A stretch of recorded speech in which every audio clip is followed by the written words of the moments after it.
Bonjour à tous, j'espère que vous allez bien. Aujourd'hui, on se remet en cuisine et on va faire quelque chose de très simple. Donc, vous pouvez le manger le midi ou le soir, c'est suivant votre goût. Donc, on va faire des tacos au fromage et au poulet. Alors, il vous faudra un paquet de tortillas. Il vous faudra aussi du cheddar. Moi, j'ai pris comme ça, hein, en style fromage râpé. Ensuite, des petits émincés de poulet, parce que j'allais pas faire cuire un poulet et tout ça. J'ai pris quelque chose de très simple. Des petits émincés de poulet comme ça. Vous pouvez les manger chaud, mais là, on va les faire froids. Oh merde, on va les faire chaud. Encore une connerie. Ça c'est cool. Ensuite, il vous faudra de la tomate pelée. Moi, j'ai pris déjà un petit carré de tomate. Donc, ça m'évitera de faire la radadas dans ma poêle. Ensuite, il vous faudra des petits haricots rouges. Il vous faudra un petit peu de sucre pour éviter l'acidité de la tomate. Ensuite, il vous faudra de l'ail. Alors, soit vous prenez de l'ail comme vous avez chez vous. Moi, j'ai pris en sulfurisé. Il vous faudra aussi de l'oignon, pareil, en naturel ou en sulfurisé. Et il vous faudra du basilic. C'est parti. Alors, on va mettre un peu d'huile d'olive au fond de sa poêle. Voilà. On va commencer. Alors, on met son huile.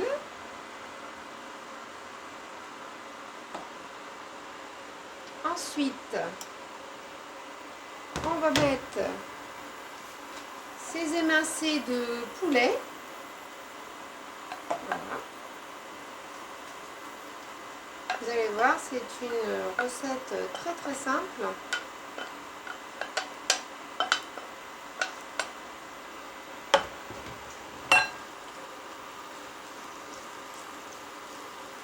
Vous les faites revenir à la poêle.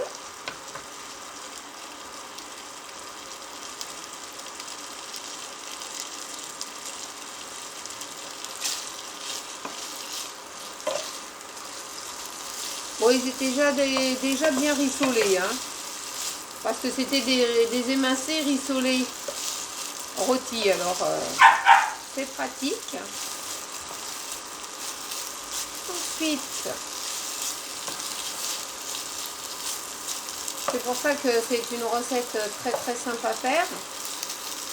Bon, si vous avez déjà du poulet que vous avez fait et que il vous en reste, ça sera bien pratique aussi, hein. Moi j'ai déjà pris en barquette, donc ne cassez pas la tête. Ensuite, vous mettez votre désassaisonnement. Alors un petit peu d'oignon,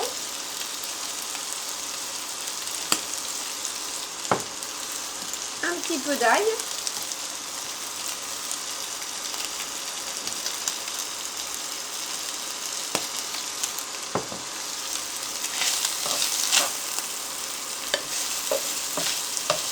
ça sent très bon déjà.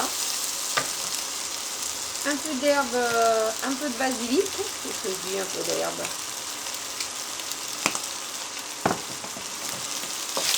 Ensuite, vous mélangez bien.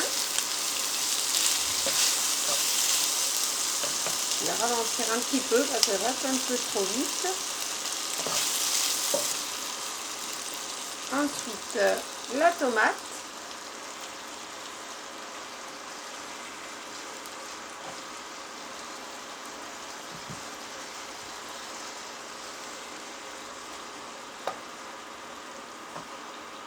Ici, avec la plaque à induction, il faut bien jongler parce que un coup ça démarre vite, un coup ça démarre pas vite.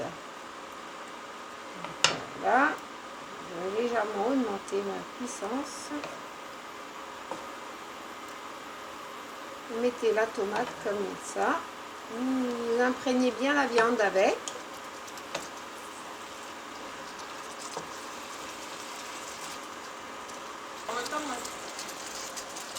Ensuite, vous mettez vos haricots rouges. Et vous laissez bien s'imprégner les haricots avec la sauce. Vous laissez mijoter.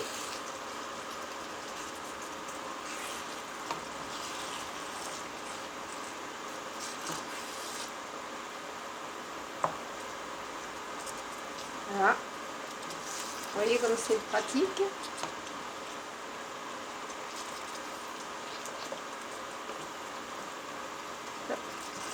Alors, on en est là. La cuisson, c'est prêt. Et on va garnir nos fajitas. Alors, voilà, on va garnir n'importe quoi. On va garnir nos fajitas. Donc avec la préparation qu'on vient de finir à la poêle. Donc je mets à peu près 2 cuillères à soupe, hein, à peu près 2 cuillères à soupe de préparation. Ensuite, je cale bien. Je vais rajouter un peu de cheddar sur la préparation. Voilà. Ensuite, je vais plier. Ah, j'ai bien garni. Hein. Ah, voilà. Ensuite, voilà, je vais plier comme ça. Enfin, chacun a peut-être sa méthode. Hein. Et moi, je vais mettre un petit bâtonnet. Je vais mettre un petit bâtonnet pour que ça tient. Parce que à la cuisson, ça va peut-être s'ouvrir. Voilà. Je vais en préparer un autre.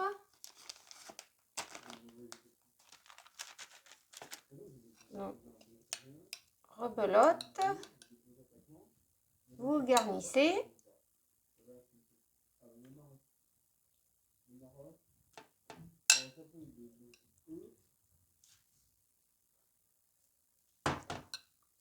Du cheddar.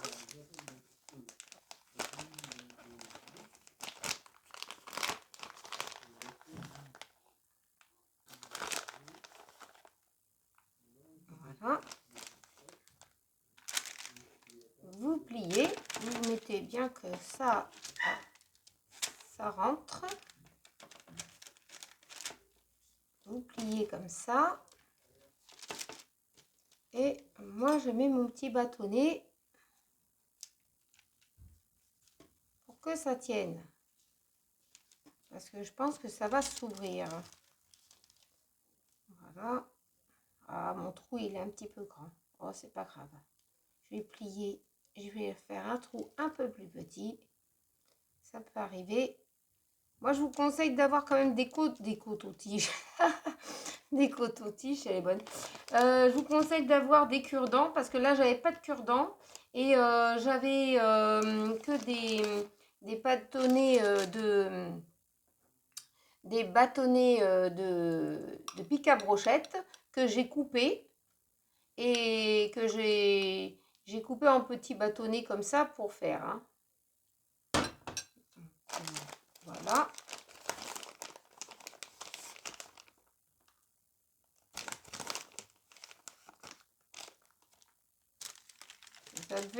Ça faisait très longtemps que je n'avais pas fait cette recette.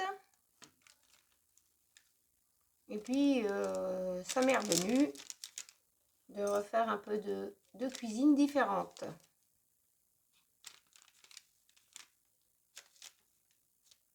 Voilà. Donc ça, on va y mettre au four à 180 pendant 5 minutes. Alors, voilà ce que ça donne. Alors, vous accompagnez ça avec une petite salade verte. Et puis, après, vous prenez un dessert que vous avez dans le frigo. Donc, vous avez un très, très bon menu pour le soir ou pour le midi. Voilà. Alors, j'espère que cette petite vidéo vous a plu. N'oubliez pas de vous abonner à ma chaîne, ça me fait très plaisir. Ça vous permettra de voir plein de petites choses un petit peu différentes. Donc, j'espère que ce petit menu vous a plu encore une fois. N'oubliez pas de vous abonner et de liker et de partager ma vidéo entre amis et pour la famille. Et on se retrouve la semaine prochaine sur une autre petite vidéo. Je vous embrasse tous et passez une bonne fin de journée. Au revoir.